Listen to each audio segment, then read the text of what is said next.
Assalamualaikum warahmatullahi wabarakatuh. Saya Asisa dari Universitas Pepabri Makassar, Prodi Ilmu Administrasi Niaga.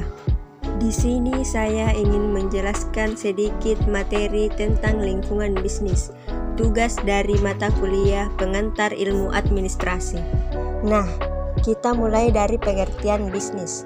Bisnis adalah suatu organisasi yang menjual barang atau jasa kepada konsumen atau bisnis lainnya untuk mendapatkan laba.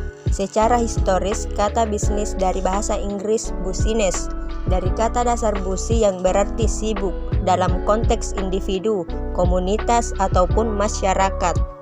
Selanjutnya, lingkungan bisnis. Lingkungan bisnis ada 3. Yang pertama, lingkungan ekonomi makro. Yang kedua, lingkungan industri. Dan yang terakhir, lingkungan global. Dan mari kita bahas yang pertama, yaitu lingkungan ekonomi makro. Lingkungan ekonomi makro ada 3 bagian. Yang pertama, pertumbuhan ekonomi.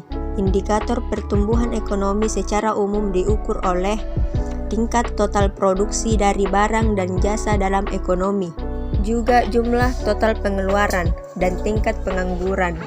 Yang kedua, inflasi. Tipe inflasi yaitu cost fast inflation dan demand pull inflation. Dan yang ketiga, suku bunga. Kita lanjut ke lingkungan industri.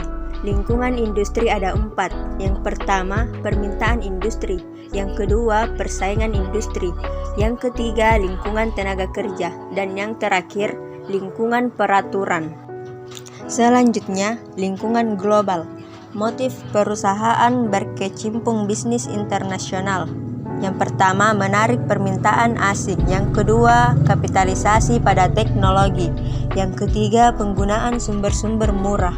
Yang terakhir, diversifikasi internasional.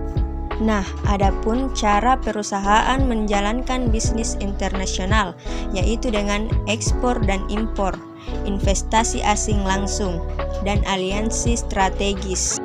Yang terakhir, karakteristik asing mempengaruhi bisnis internasional, yaitu budaya, sistem ekonomi, kondisi ekonomi, nilai tukar, dan risiko politik. Sekian presentasi dari saya. Jika banyak kekurangan, mohon dimaafkan. Terima kasih. Wassalamualaikum warahmatullahi wabarakatuh.